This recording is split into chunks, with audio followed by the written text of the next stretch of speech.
Hi everyone, Helen here from Helen Kirk & Crafts and welcome to my craft space. Today's video I'm going to be using some stamps from the Card Hut. These have been illustrated by Bardsley. He's a really well-known poet, illustrator and author, and his images are really fun and whimsical. And the Crafty Ladies, which is this collection, is really great for using in your cards, your home decor pieces, or personalising them for the crafty people in your life. So what I'm going to do is I'm going to turn the camera around, show you what's in each of the stamp collections, and then do a little bit of card making with those stamps for a bit of inspiration. Thanks for watching. I hope you enjoy it. So the first set in the collection is Practice Makes Perfect. You've got two hobbyists on this one making jam and one at the potter's wheel. Then you get all these extra accents for stamps for backgrounds and things like that, and the sentiment stamp. What's great about Card Hut stamps is you get this little sheet here where the stamps are in full colour. Now this is great if you're new to colouring and you're a little bit nervous about picking colours and things like that, because you can use this almost as a cheat sheet until you get a bit more confident. So all the stamps come on an acetate sheet, which obviously you can keep it on if you want to when you finish stamping, or you could move it to some sort of storage, stamp storage if you want. But like I say, I would definitely recommend keeping this sheet. And the next set is Fine Touch. And this is two ladies doing artistry here. So one at a table, one at the easel. Again, you get some background stamps and the sentiments. And what's great about this collection is the easel is completely empty, the canvas here. So you could put your own piece of artwork or something on there, which would be great.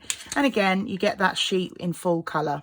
This is the potting shed, and it's one of the ladies is gardening and the other one is probably more flower arranging. You get all the extra stamps for backgrounds again, and those sentiments. Okay, and finally the last collection is Fabric Frenzy. We've got our knitter here and our lady making fashion, or seamstress here, and then you get all these extra pieces and the sentiment as well. So the collection I'm going to be demoing with today is the Practice Make Perfect, as I said. Now, I really love this collection, particularly because of all these little extra added accents you get that would be easily able to be moved with the other collections or in other projects that you're doing. So I'm going to take the stamp off the acetate sheet. Now, if you've never done stamping before, what you need to do is make sure that the edge that's got the flat back is on either your block or your precision press, and then that you're going to put the ink on the rough edge to go down onto your paper. Now, I have got a precision press, and the reason being is when I'm stamping a big image like this, obviously I try my best to cover it in ink the first time, stamp it perfectly, and these are great stamps, so they really do stamp beautifully. But sometimes you just don't give the right pressure, or maybe you've missed a little bit with ink. So what I would recommend, if you're new to stamping, is I would recommend a precision press similar to this one. There's absolutely loads on the market that you can get, you know, several different ones, several different sizes, whatever works for your needs. But I would also recommend, if you are going to use a precision stamping press, that you get one with magnets. It just makes it a lot easier than having to put tape around the edge to keep that in place. So you're going to take your stamping medium, it's your paper or whatever sort of card you're using. This is stamping card. If you go to lots of companies, they sell different brands of stamping card, and I would recommend that as well. And then we're just going to place our little jam lady there, who doesn't actually have a name, but we could give her a name at some point. I'm going to pop my lid back on and just push down to pick up the stamp. So now whenever I put that down, it's going to be in exactly the same position that it was, which means if I do miss a little piece or a little bit of ink doesn't go right, I can stamp this no problem. So we've got our ink here. This is a Versafine ink and I really recommend it. So we're just going to stamp that down. I think that's completely covered. So we're going to stamp on our image. Now, what you want to do is you want to give even pressure all the way down, but I would recommend not to push too hard, because what could happen is the stamp could splay out like that, and then you would get not a very clean line. So I think I've covered that whole thing. So we'll check. So that's fine. What you can see here, I've just missed a little bit there on our apron. So I'm just going to pop that back on and press a little bit harder there, which is great. If I hadn't had my stamping press, that wouldn't have happened. But there you go. We've got our image. Now, I'd recommend before you put your stamp back onto your acetate sheet or into your storage, just give that a little bit of a clean to get on any excess ink or anything that's left on behind. But there we go. We have our stamped image all ready to start colouring in. So what I've done is I've taken my stamped image and I've put it through a die cutting machine with an oval die, and I've started colouring it in.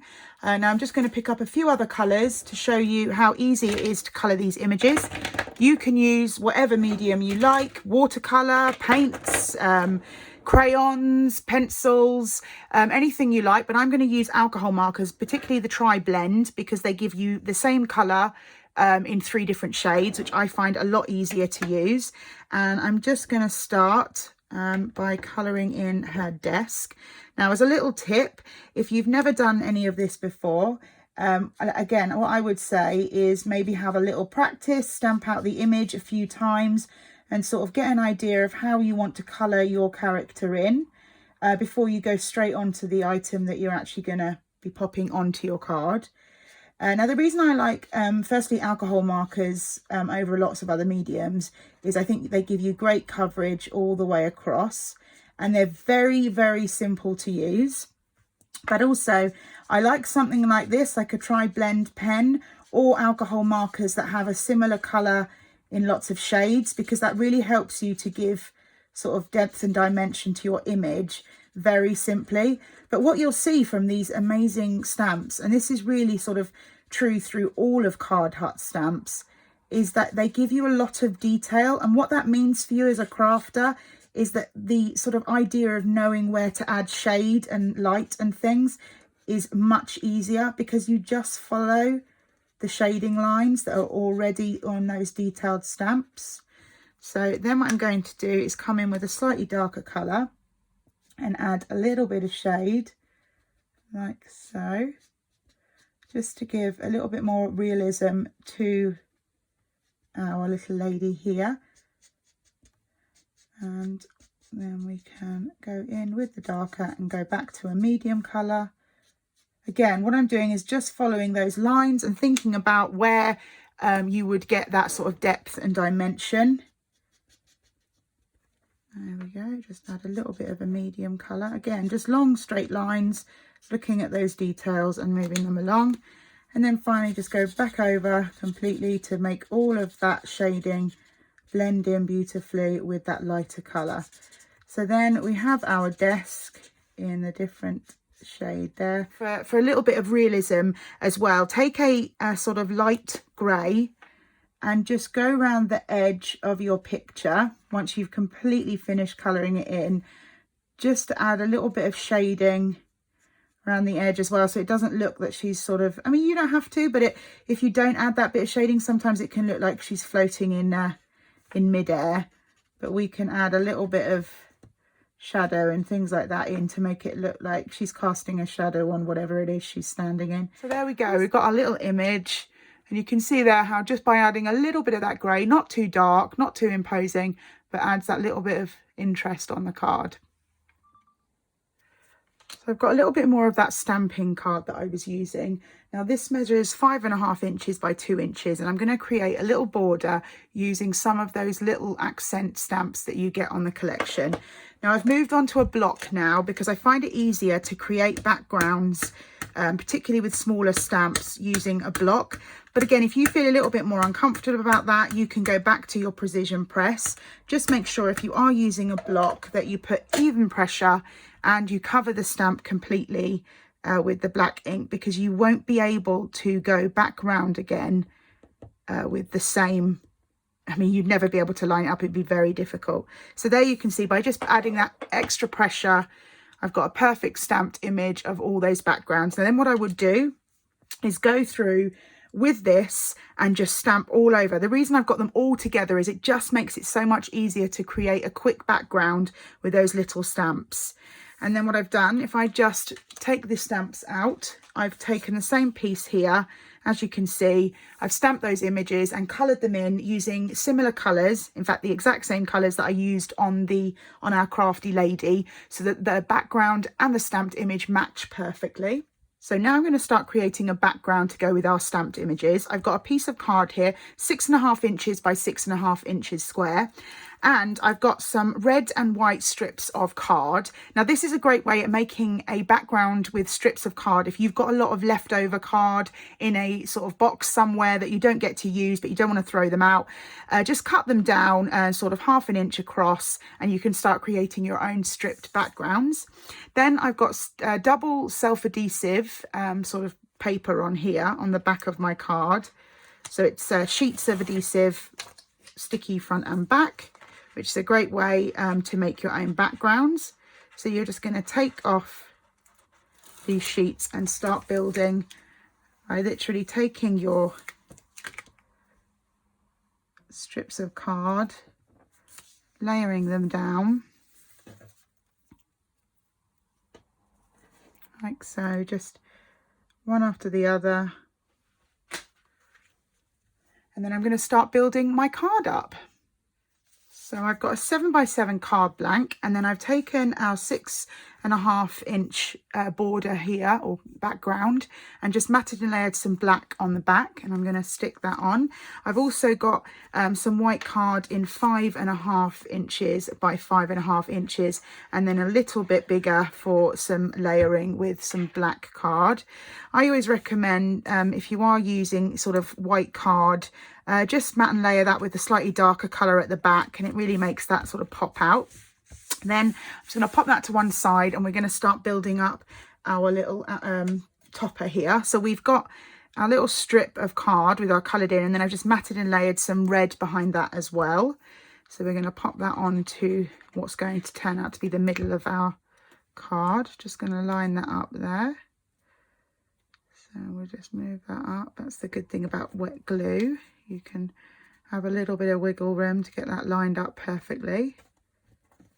There we go. So we've got our stamped image down like that. Then I've got our lady here. What I'm going to do is I'm just going to use a little bit of foam tape on the back of her so that she sits proudly from the card, and it makes it look a little bit, again, we were having depth and dimension on our card here. So foam tape's a great way to do that. You don't need too much, just a little bit to add onto our card. There we go. Line that up like so. And then what I've got here is I've stamped out the practice makes perfect, and I'm going to pop that on with some foam tape as well.